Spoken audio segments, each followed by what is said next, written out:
Foreign. I'm struggling with debt right now. If you get married, we can pay off the debt with the wedding contribution from your spouse's family. You're 18 now. Old enough to marry. Marry Freddie. In other words, I was being told to marry Freddie, an overweight man, all for financial gain. For a moment, it seemed utterly unreasonable. But then I realized I had only two choices: either drown in debt by refusing to marry, or spend my life with Freddie. As these options swirled in my mind, I remembered something: anything to get me out of this house. The story begins over a decade ago. My name is Felicity. Growing up, I was treated terribly by my parents. My father died in a car accident when I was 3. He was a very kind man, but Mom apparently didn't care for him much. I have no memories of being loved by her, probably because I resembled my father. Mom remarried just 6 months after my father's death. According to her, she'd have been involved with my adoptive father even when my father was alive. Mom and my adoptive father, who had betrayed my kind father, treated me horribly. I was treated as if I didn't exist, and my pleas were always ignored. It seemed to get worse after my sister Olivia was born. While Mom and my adoptive father adored Olivia, I was always the outcast. They did give me birthday presents each year, but they were small, pencils or erasers, while Olivia got everything she wanted. Even at Christmas, Santa Claus never visited me. As a child, I often cried alone, hugging my knees, believing Santa didn't come because I was a bad child. During those painful days, something happened. I was 7 years old and a hurricane was pouring heavy rain.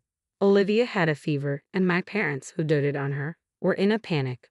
My adoptive father told me to fetch a sports drink for Olivia. Reluctantly, I ventured out into the torrential rain, wearing a raincoat. My small body struggled against the fierce wind and relentless downpour.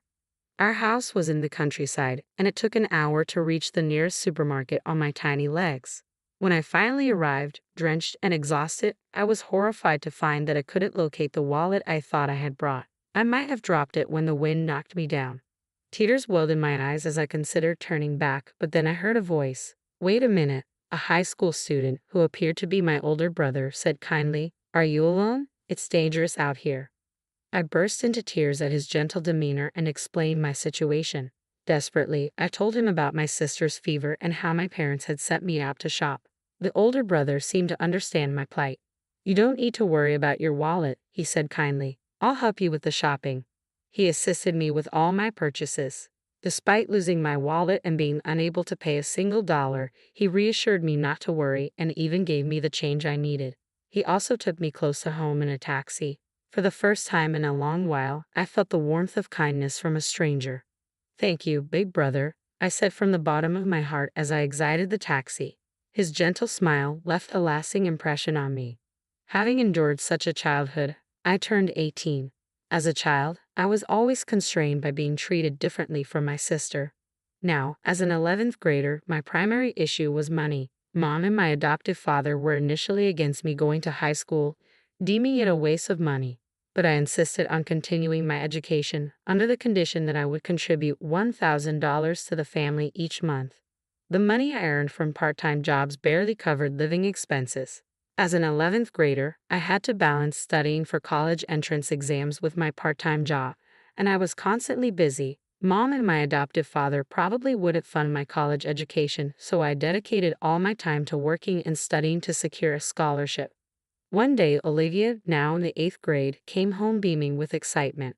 Listen, I got scouted by the entertainment industry." She proudly placed a business card from an entertainment company on the dining table.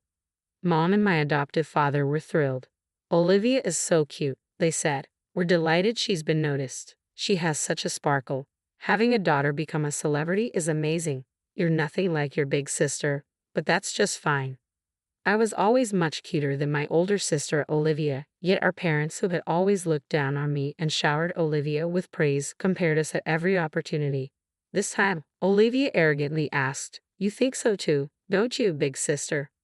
I replied with a resigned yes, knowing that arguing would only lead to more trouble. Olivia was supposed to join the entertainment industry, but months passed with no word from her. Our parents, initially puzzled by the constant charges for lessons and membership fees, eventually discovered that the entertainment agency was a scheme and had vanished, leaving them with a debt of $20,000. While our parents were frantic, I calmly paid my monthly contribution of $1,000 and focused on my studies. I was determined to escape this house by any means necessary. With that goal in mind, I threw myself into my part-time job and studies.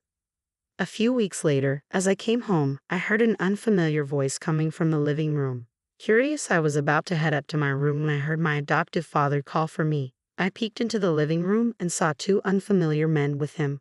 One was about the same age as my adoptive father, and the other was a very large man, sweating despite the air-conditioned room. My adoptive father introduced them.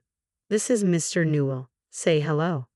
"Ah, nice to meet you," I said hesitantly. The two men smiled and looked at me. Mr. Newell was a well-known, prominent landowner in the area. I wondered what such important people were doing in our house.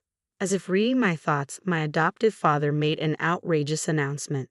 "Mr. Newell's son, Freddie, is your fiancé. Be polite." Startled, I raised my voice, prompting my adoptive father to look flustered as he pulled me into the hallway. "What's going on?" I demanded. He spoke in a hurried whisper. "We're in serious debt. If you marry Freddie, we can pay off the debt with the wedding contribution from his family. You're 18 now and can marry. You need to marry Freddie." In other words, I was being told to marry that overweight man, Freddie, purely for financial reasons. At first, it seemed utterly unreasonable, but I soon realized I had only two choices: accept the marriage and live with Freddie, or refuse and face a future of crushing debt. The thought of escaping this house was all-consuming. "Are you finished?" Mr. Newell, who had been waiting in the living room, asked anxiously. "Will you marry our Freddie?" With a forced smile, I replied, "Yes, gladly." So, that very day, I was to marry Freddie. I was told to move into Freddie's house immediately and was sent out with only my study materials. Freddie, noticing my lack of belongings, asked, "Don't you have any clothes or anything?" I had never owned any cute clothes, so I simply said, "That's all I have." Freddie's eyebrows furrowed in concern. Mr. Newell, my father-in-law, was a well-known landowner whose name I recognized, but he was very friendly. His car drove through a large gate and into a sprawling estate before stopping in front of a solitary house. "This is a separate house I built for Freddie when he married," Mr. Newell explained.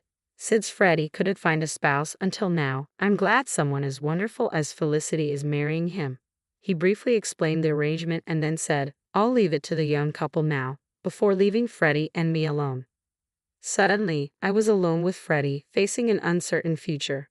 I felt a bit wary of Freddie, but he calmly showed me around the separate house. As he led me to a spacious room furnished with comfortable furniture, he said, "This is your room, Felicity. The lock works from the inside, and if you're worried, don't hesitate to ask for a key change. I promise I won't lay a finger on you." He continued, "I've informed your parents that we'll cover your high school expenses so you can reduce your part-time job hours if you can. If you want to go to college, I'll support that too." I was taken aback by Freddie's unexpectedly considerate treatment. He even mentioned that he had no intention of getting a marriage license, suggesting that we have a common-law marriage. He added that if I found another man I liked, I was free to pursue that relationship. Surprised by how much this arrangement exceeded my expectations, I couldn't help but ask, what's the purpose of this marriage? It seems like I'm the only one benefiting from this." I wondered if it was rude to ask, but thought it was better to clarify now rather than face potential complications later. Freddie paused for a moment before beginning. "I might be meddling, but do you remember the day of the hurricane when you went shopping as a child? We met then. Do you remember?" I was stunned. How could I forget? I still vividly remembered the kind older brother from that day. It dawned on me that if that older brother had gained weight, he might look like Freddie now. "Are you the older brother from that time?" I asked, feeling a rush of apology. "I'm so sorry. I didn't recognize you," Freddie admitted with a chuckle. "I've put on a lot of weight since then. Stress from working full-time made me eat too much. But you haven't changed, Felicity. When my dad showed me your picture and asked if I wanted to marry you, I knew right away it was you. Are you still being treated poorly and suffering like you were back on the day of the hurricane?" Freddie's words were as kind as they had been that day, and I nodded, feeling a deep sense of relief. Freddie smiled warmly and reassured me, "It's okay now. You don't have to worry about money or being treated badly anymore. You can live freely in this house."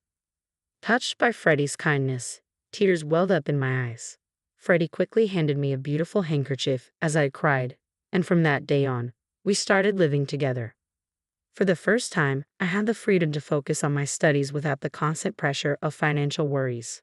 Freddie mentioned he didn't need any living expenses from me, but I decided to contribute $300 anyway, as living for free felt a bit restrictive. With only that small contribution and my allowance, I was able to significantly reduce my part-time job hours. Freddie took the initiative with household chores, and whenever I was busy studying, he would kindly say, "You can go study, I'll take care of this." In the happiest days of my life, Freddie and I grew closer, living like a regular married couple. We enjoyed each other's company, laughing together while watching variety shows and spending holidays out. A few months later, while I was leading this calm and contented life, I received a phone call from my adoptive father. I wondered what he could want now, after having ignored me for so long. I answered the phone with a sinking feeling. "Hello, Felicity, is that you? Mom's in serious trouble." The urgency in my adoptive father's voice took me aback. According to him, Mom had fallen ill and needed immediate surgery. He was asking me to transfer $10,000 to a specified account.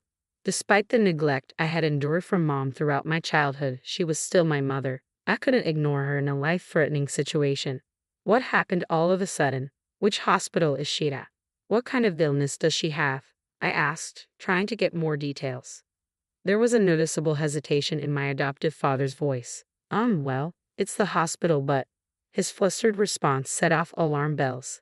He couldn't even name the illness, which seemed highly suspicious. "You're lying, aren't you? Enough with these games. Don't call me with such nonsense." "Wait, okay, I admit it. I lied. The truth is, I had an accident recently and I'm being billed $10,000. He explained that he had crashed his car and the person he hit was a dangerous individual. Now he faced $10,000 in repair and medical bills and claimed he couldn't afford it. My irritation with him grew. "You're probably lying again." "It's true this time, I swear. Please, Felicity, ask Freddie to transfer the $10,000. You're all we have left." I snapped at my adoptive father's desperate plea. "Don't mess with me. I can't believe you called after all this time just to ask for money. Neither you nor Mom ever cared about me, not even once. And now you want me to help you. That's too convenient. No matter what you say, I have no intention of transferring the money. Goodbye." Ignoring his pleas for me to wait, I hung up and blocked the numbers of my adoptive father, Mom, and Olivia. A few weeks later, as I happened to pass by my family's old house, I noticed it was vacant. A gossip-loving neighbor approached me, revealing that the story about hitting a dangerous individual's car was true. According to her, my parents and Olivia had secretly packed their bags and left the house at night. They must have fled and were likely living under the radar now. Living in constant fear must have been incredibly stifling, but I felt a deep sense of relief. Meanwhile, I was living my happiest days. I had completely fallen in love with Freddie. Although he was 10 years older than me, he had been hesitant about dating me. However, my persistent confessions led to us deciding to start dating once I graduated from high school. Freddie even took time off work to attend my graduation ceremony. As Freddie joined me in improving my eating and exercise habits, he slimmed down to his original figure and transformed into a handsome man. My friends were envious when I proudly introduced him as my boyfriend. After graduation, Freddie and I officially registered our marriage. When I expressed my desire to marry him, Freddie agreed, and we submitted the marriage registration. Although it would take some time for the marriage certificate to be issued, we were now officially married, not just in a common law sense. On the way home from the city hall, we held hands for the first time. I laughed at Freddie's adorable shyness, and he said, "Now that you're my wife, Felicity, you can be swayed by any handsome boys you meet in college." I thought I was the only one in love, but it seemed Freddie loved me just as much. I found it so endearing that I burst into laughter.